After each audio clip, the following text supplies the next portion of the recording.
ओम नमो भगवते वासुदेवाय।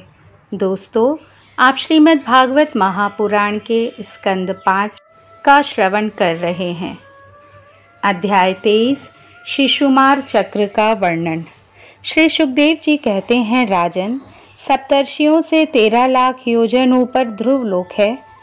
इसे भगवान विष्णु का परम पद कहते हैं। यहाँ उत्तानपाद के पुत्र परम भगवत भक्त ध्रुव जी विराजमान हैं। अग्नि, इंद्र, प्रजापति, कश्यप और धर्म, ये सब एक साथ अत्यंत आदरपूर्वक इनकी प्रदक्षिणा करते रहते हैं। अब भी कल्प पर्यंत रहने वाले लोक इन्हीं के आधार स्थित हैं। इनका इस लोक का प्रभाव हम पहले वर्णन कर चुके हैं। सदा जागते रहने वाले अव्यक्त गति भगवान काल के द्वारा जो ग्रह नक्षत्र आदि ज्योतिर्गण निरंतर घुमाए जाते हैं, भगवान ने ध्रुवलोक को ही उन सब के आधार स्तंभ रूप से नियुक्त किया है। अतः यह एक ही स्थान में रहकर सदा प्रकाशित होता है।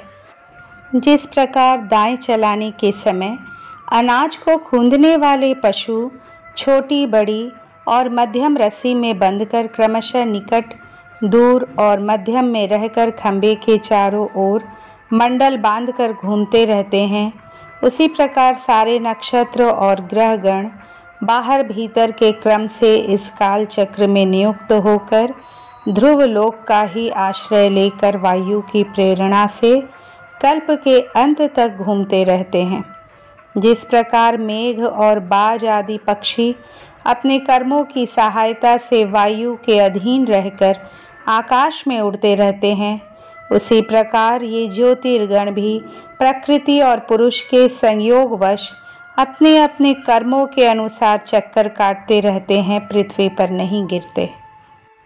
कोई कोई पुरुष भगवान की योग माया के आधार पर स्थित इस ज्योतिष चक्र का शिशुमार के रूप में वर्णन करते हैं। यह शिशुमार कुंडली मारे हुए हैं और इसका मुख नीचे की ओर है। इसकी पूंछ के सिरे पर ध्रुव स्थित है। पूंछ के मध्यम भाग में प्रजापति, अग्नि, इंद्र और धर्म हैं। पूंछ की जड़ में धाता और विधाता हैं। इसके कटी प्रदेश में सप्तर्षि हैं। यह शिशुमार दाहिनी ओर को सिकुड़कर कुंडली मारे हुए हैं। ऐसे स्थिति में अभिजीत से लेकर पुनर्वसु पर्यंत जो उत्तरायण के 14 नक्षत्र हैं, वे इसके दाहिने भाग में हैं, और पुष्य से लेकर उत्तर आषाढ़ पर्यंत जो दक्षिणायन के 14 नक्षत्र हैं, वे बाएं भाग में हैं। लोक में भी जब शिशुमार कुंडलाकार होता है, तब उसके दोनों ओर के अंगों की संख्या समान रहती है। उसी प्रकार यहाँ नक्षत्र संख्या में भी समानता है। इसकी पीठ में अजवीथी अर्थात मूल, पूर्वाषाढ़ा और उत्तराषाढ़ा नाम के 3 नक्षत्रों का समूह है, और उदर में आकाश गंगा है।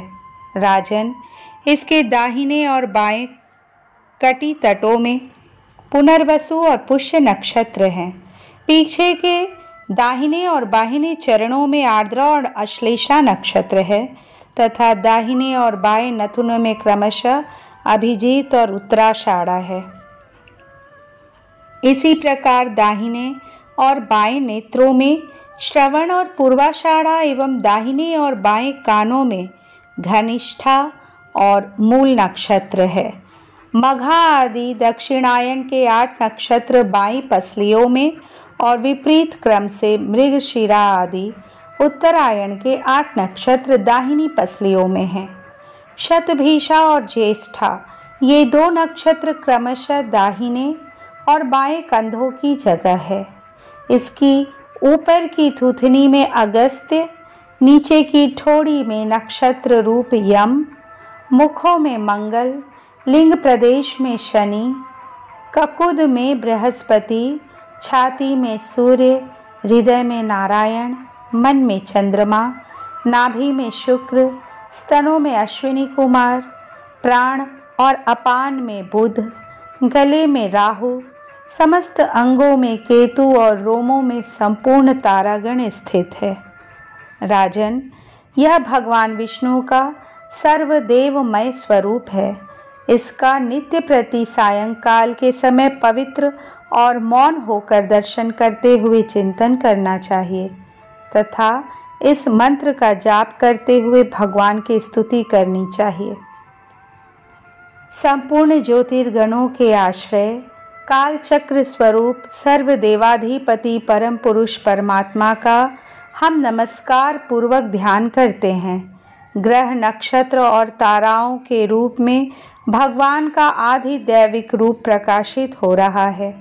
वह तीनों समय उपर्युक्त मंत्र का जप करने वाले पुरुषों के पाप नष्ट कर देता है।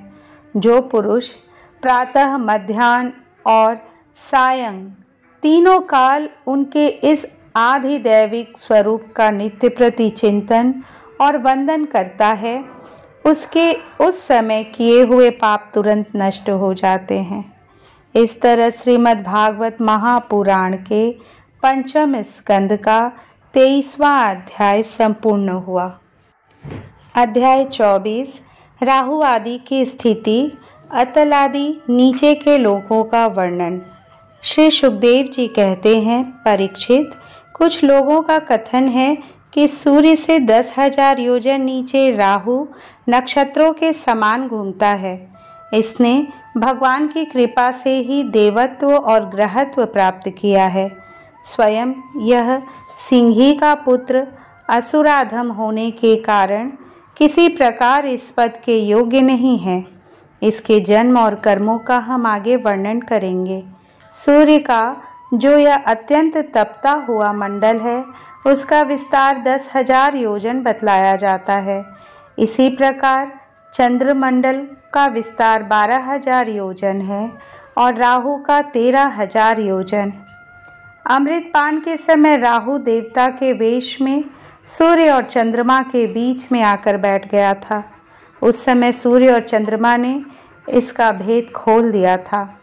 उस वैर को याद करके यह अमावस्या और पूर्णिमा के दिन उन पर आक्रमण करता है। यह देखकर भगवान ने सूर्य और चंद्रमा की रक्षा के लिए उन दोनों के पास अपने प्रिय आयुध सुदर्शन चक्र को नियुक्त कर दिया है। यह निरंतर घूमता रहता है, इसलिए राहु उसके असह्य तेज से उद्विग्न और चकित चित्त होकर मुहूर्त मात्र उनके सामने टिककर फिर सहसा लौट आता है। उसके उतनी देर उनके सामने ठहरने को ही लोग ग्रहण कहते हैं। राहु से 10,000 योजन नीचे सिद्धचारण और विद्याधर आदि के स्थान हैं। उनके नीचे जहाँ तक वायु की गति है और बादल दिखाई देते हैं, अंतरिक्ष लोक हैं। यह यक्ष, राक्षस, पिशाच, प्रेत और भूतों का विहार स्थल है। उससे नीचे 100 योजन की दूरी पर यह पृथ्वी है, जहाँ तक हंस, गिद्ध, बाज और गरुड़ आदि प्रधान पक्षी उड़ सकते हैं, वहीं तक इसकी सीमा है। पृथ्वी के विस्तार और स्थिति आदि का वर्णन तो हो ही चुका है। इसके भी नीचे अतल, वितल, सुतल, तलातल, महातल, रसातल और पाताल नाम के 7 भूविवर अर्थात भूगर्भ स्थित बिल या लोक हैं। ये एक के नीचे एक 10-10 हजार योजन की दूरी पर स्थित हैं और इनमें से प्रत्येक की लंबाई चौड़ाई भी 10-10 हजार योजन ही है। ये भूमि के बिल भी एक प्रकार के स्वर्ग ही हैं। इनमें स्वर्ग से भी अधिक विषय भोग, ऐश्वर्य, आनंद, संतान सुख और धन संपत्ति है। यहाँ के वैभवपूर्ण भवन, उद्यान और क्रीड़ा स्थलों में दैत्य, दानव और नाग तरह तरह की मायामयी क्रीड़ाएं करते हुए निवास करते हैं।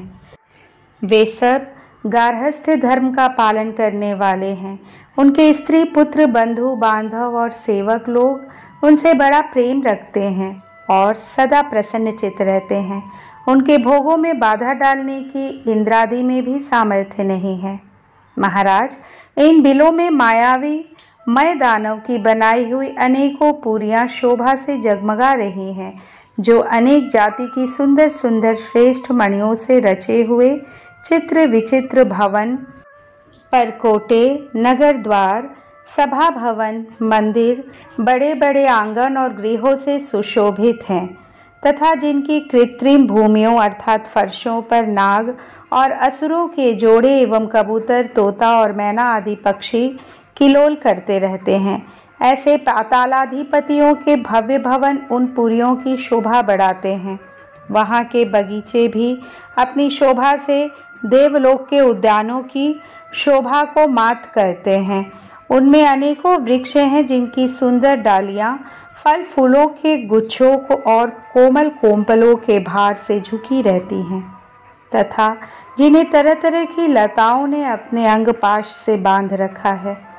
वहाँ जो निर्मल जल से भरे हुए अनेकों जलाशय हैं, उनमें विविध विहंगों के जोड़े विलास करते रहते हैं। उन वृक्षों और जलाशयों की सुषमा से वे उद्यान बड़ी शोभा पा रहे हैं। उन जलाशयों में रहने वाली मछलियाँ अब खिलवाड़ करती हुई उछलती हैं, तब उनका जल हिल उठता है। साथ ही जल के ऊपर उगे हुए कमल, कुमुद, कुवलय, कलहार, नीलकमल, लाल कमल और शतपत्र कमल आदि के समुदाय भी हिलने लगते हैं। इन कमलों के वनों में रहने वाले पक्षी अविराम क्रीड़ा कौतुक करते हुए भांति भांति की बड़ी मीठी बोली बोलते रहते हैं, जिसे सुनकर मन और इंद्रियों को बड़ा ही आह्लाद होता है। उस समय समस्त इंद्रियों में उत्सव सा छा जाता है। वहाँ सूर्य का प्रकाश नहीं जाता, इसलिए दिन रात आदि काल विभाग का कोई भी खटका नहीं देखा जाता। वहाँ के संपूर्ण अंधकार को बड़े बड़े नागों के मस्तकों की मणियाँ ही दूर करती हैं।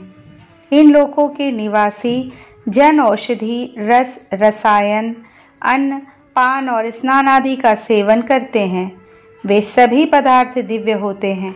इन दिव्य वस्तुओं के सेवन से उन्हें मानसिक या शारीरिक रोग नहीं होते तथा झुर्रियाँ पड़ जाना, बाल पक जाना, बुढ़ापा आ जाना, देह का कांतिहीन हो जाना, शरीर में से दुर्गंध आना, पसीना चूना, थकावट अथवा शिथिलता आना तथा आयु के साथ शरीर की अवस्थाओं का बदलना ये कोई विकार नहीं होते। वे सदा सुंदर, स्वस्थ, जवान और शक्ति संपन्न रहते हैं। उन पुण्य पुरुषों की भगवान के तेज रूप सुदर्शन चक्र के सिवा और किसी साधन से मृत्यु नहीं हो सकती।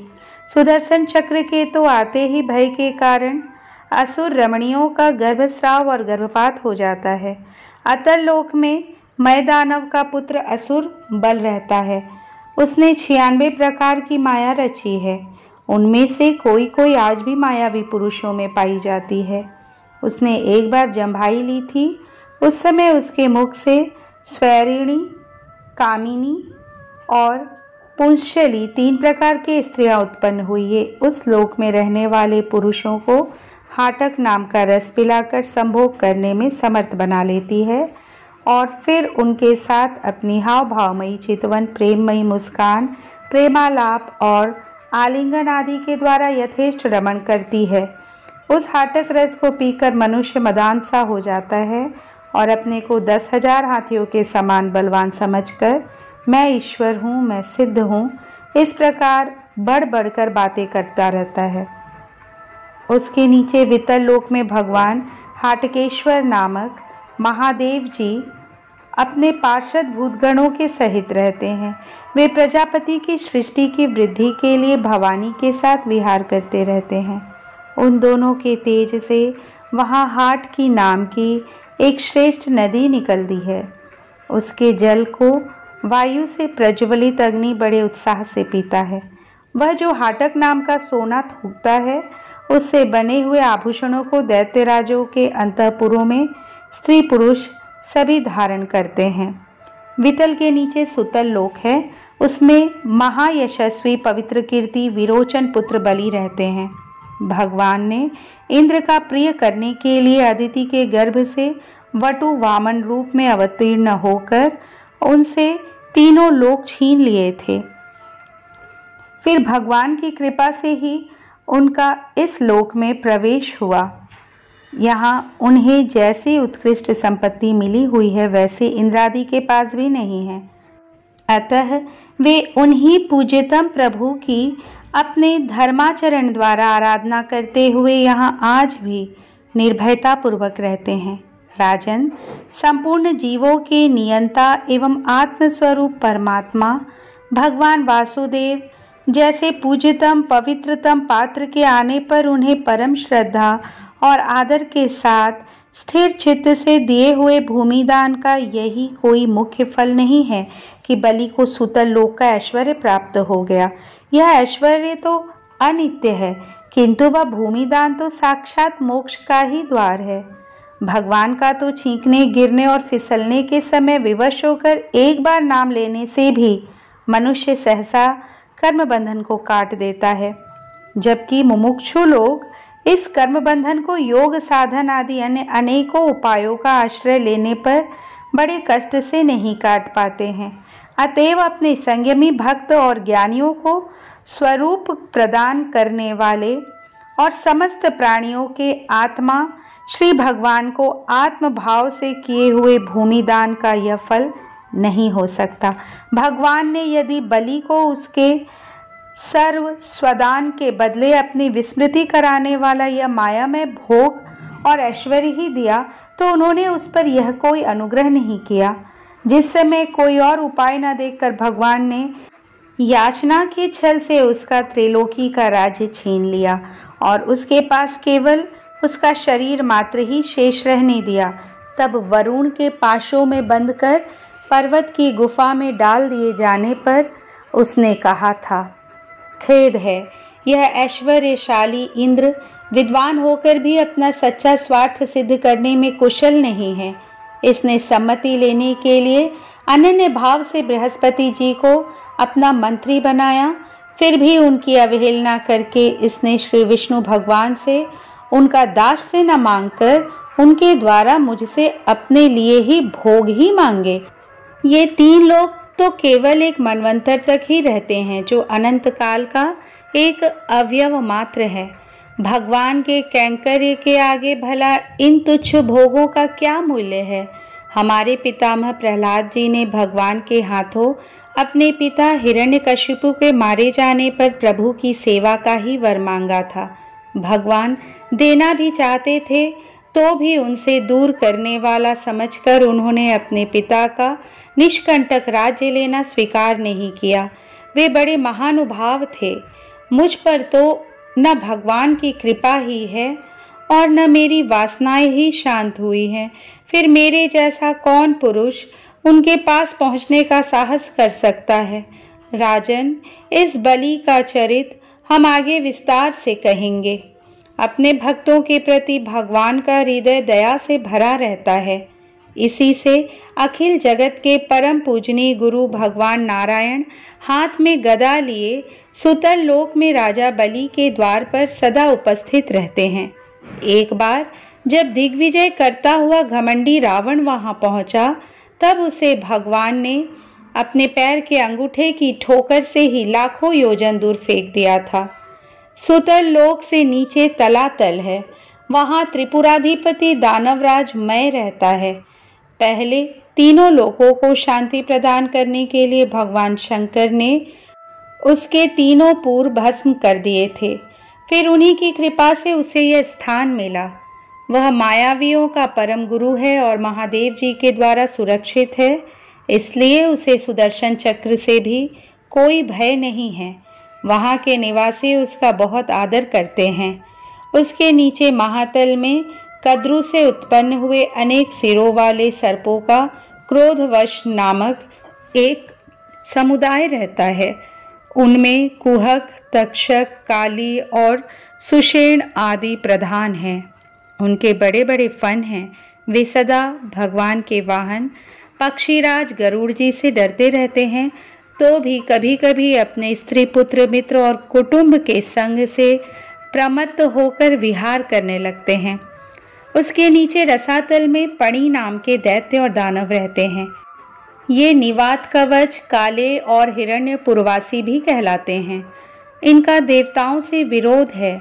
ये जन्म से ही बड़े बलवान और महान साहसी होते हैं, किंतु जिनका प्रभाव संपूर्ण लोकों में फैला हुआ है, उन श्री हरि के तेज से बलाभिमान चूर्ण हो जाने के कारण ये सर्पों के समान लुक छिप कर रहते हैं तथा इंद्र की दूती शर्मा के कहे हुए मंत्र वर्ण रूप वाक्य के कारण सर्वदा इंद्र से डरते रहते हैं। रसातल के नीचे पाताल है, वहाँ शंख, कुलिक, महाशंख, श्वेत, धनंजय, धृतराष्ट्र, शंखचूड़, कंबल, अश्वतर और देवदत्त आदि बड़े क्रोधी और बड़े बड़े फनों वाले नाग रहते हैं। इनमें वासुकी प्रधान है। उनमें से किसी के 5, किसी के 7, किसी के 10, किसी के 100 और किसी के 1000 सिर हैं। उनके फनों की दमकती हुई मणियाँ अपने प्रकाश से पाताल लोक का सारा अंधकार नष्ट कर देती हैं। इस प्रकार श्रीमद् भागवत महापुराण के पंचम स्कंद का 24वां अध्याय संपूर्ण हुआ। अध्याय 25 श्री संकर्षण देव का विवरण और स्तुति। श्री सुखदेव जी कहते हैं, राजन, पाताल लोक के नीचे 30,000 योजन की दूरी पर अनंत नाम से विख्यात भगवान की तामसी नित्य कला है।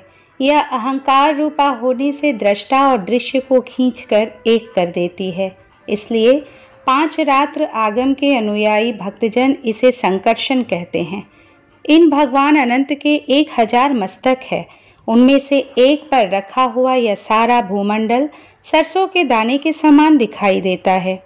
प्रलय काल उपस्थित होने पर जब इन्हें इस विश्व का उपसंहार करने की इच्छा होती है, तब इनकी क्रोधवश घूमती हुई मनोहर भ्रुकुटियों के मध्य भाग से संकर्षण नामक रुद्र प्रकट होते हैं।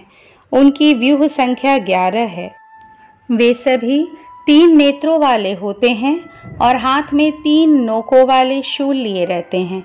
भगवान संकर्षण के चरण कमलों के गोल गोल स्वच्छ और अरुण वर्ण नख मणियों की पंक्ति के समान देदीप्यमान हैं। जब अन्य प्रधान भक्तों के सहित अनेकों नागराज अनन्य भक्ति भाव से उन्हें प्रणाम करते हैं, तब उन्हें उन नख मणियों में अपने कुंडल कांति मंडित कमनी कपोलों वाले मनोहर मुखारविंदों की मनमोहिनी झांकी होती है और उनका मन आनंद से भर जाता है। अनेकों नागराजों की कन्याएं विविध कामनाओं से उनके अंग मंडल पर चांदी के खंभों के समान सुशोभित, उनकी वलय विलसित लंबी लंबी श्वेत वर्ण सुंदर भुजाओं पर अर्गजा, चंदन और कुमकुम पंका लेप करती है। उस समय अंग स्पर्श से मथित हुए उनके हृदय में काम का संचार हो जाता है। तब वे उनके मद विवल सकरुण अरुण नयन कमलों से सुशोभित तथा प्रेम मद से मुदित मुखारविंद की ओर मधुर मनोहर मुस्कान के साथ सलज्ज भाव से निहारने लगती है। वे अनंत गुणों के सागर आदिदेव भगवान अनंत अपने अमर्ष और रोष के वेग को रोके हुए वहाँ समस्त लोकों के कल्याण के लिए विराजमान हैं। देवता, असुर, नाग, सिद्ध, गंधर्व, विद्याधर और मुनिगण भगवान अनंत का ध्यान किया करते हैं। उनके नेत्र निरंतर प्रेम मद से मुदित, चंचल और विह्वल रहते हैं। वे सुललित वचनामृत से अपने पार्षद और देवयूथपों को संतुष्ट करते रहते हैं। उनके अंग पर नीलांबर और कानों में केवल एक कुंडल जगमगाता रहता है तथा उनका सुभग और सुंदर हाथ हल की मुठ पर रखा रहता है। वे उदार लीला में भगवान संकर्षण गले में वैजयंती माला धारण किए रहते हैं, जो साक्षात इंद्र के हाथी ऐरावत के गले में पड़ी हुई सुवर्ण की श्रृंखला के समान जान पड़ती है, जिसकी कांति कभी फीकी नहीं पड़ती। ऐसी नवीन तुलसी की गंध और मधुर मकरंद से उन्मत्त हुए भौरे निरंतर मधुर गुंजार करके उसकी शोभा बढ़ाते रहते हैं।